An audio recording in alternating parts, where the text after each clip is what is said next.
उधर सऊदी अरब में बड़ा सड़क हादसा हुआ है। बस और तेल टैंकर में जोरदार टक्कर हुई और इस हादसे में 40 से अधिक भारतीयों की मौत हो गई है। ये मौत की खबर सामने आई है 40 से अधिक भारतीयों की। सऊदी अरब में मदीना के पास ये हादसा हुआ।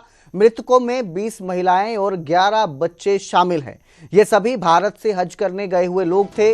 मरने वालों में ज्यादातर हैदराबाद के लोग हैं। तो बड़ा और दर्दनाक सड़क हादसा ये हुआ है सऊदी अरब में, जहां हज करने गए श्रद्धालु थे, जो यात्री थे, ये इस हादसे का शिकार हुए। बस और तेल टैंकर की जोरदार टक्कर हुई और इस हादसे में 40 भारतीयों के मारे जाने की खबर है, जिसमें 20 महिलाएं और 11 बच्चे शामिल बताए जा रहे हैं।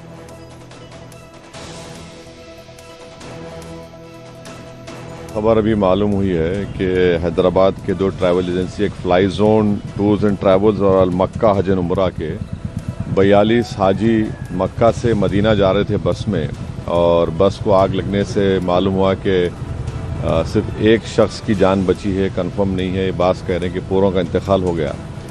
तो मैंने इंडियन एम्बेसी रियाद में जो DCM है अबू मैथिन जॉर्ज साहब से मेरी बात हुई और उन्होंने मुझसे कहा कि कौंसल जनरल जिद्दा भी और वो ख़ुद इस पर मालूमात हासिल कर रहे हैं और जो भी ज़रूरी कार्रवाई करना है वो करेंगे।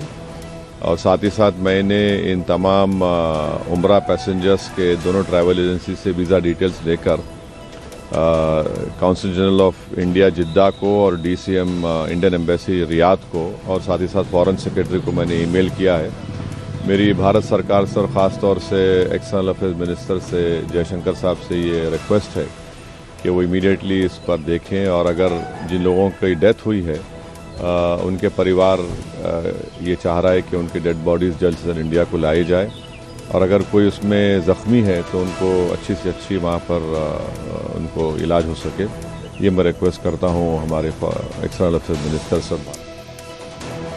और अब जिक्र करेंगे गुरुग्राम का, जहां AQI लेवल खतरनाक स्तर पर पहुंच गया है। शहर का AQI 350 के ऊपर दर्ज किया गया है। सुबह AQI 400 के करीब पहुंच गया था। दिल्ली NCR में ग्रेप 3 प्रतिबंध लागू हैं। इसके बावजूद जो प्रदूषण है वो बढ़ता जा रहा है। प्रशासन ने कई नियम लागू किए हुए हैं, बावजूद इसके लगातार प्रदूषण में बढ़ोतरी हो रही है, जो लोगों की सेहत पर गंभीर असर डाल रहा है। लोगों की सेहत को लेकर भी खतरा मंडरा रहा है। गुरुग्राम में AQI 350 के ऊपर दर्ज हुआ है। लगातार AQI बढ़ रहा है।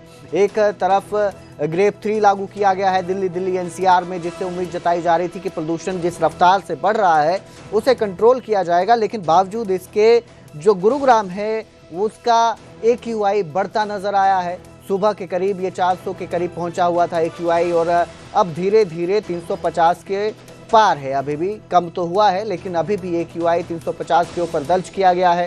धीरे धीरे सूरज की रोशनी पड़ने के साथ AQI में थोड़ी गिरावट नजर आई, लेकिन जिस स्तर पर AQI पहुंच गया है वो लोगों की सेहत के लिए खतरनाक है। खासकर उन लोगों के लिए जिनको सांस के संबंधी बीमारी है, उनके लिए AQI ज़्यादा खतरनाक साबित होता है। उन्हें सांस लेने में तकलीफ होती है। इसके साथ ही जिन लोगों को तकलीफ नहीं भी है उनके लिए भी AQI खतरनाक है, क्योंकि आप इस तरह के प्रदूषण में जब सांस लेते हैं तो कहीं ना कहीं वो आपकी सेहत के लिए गंभीर खतरा पैदा करता है।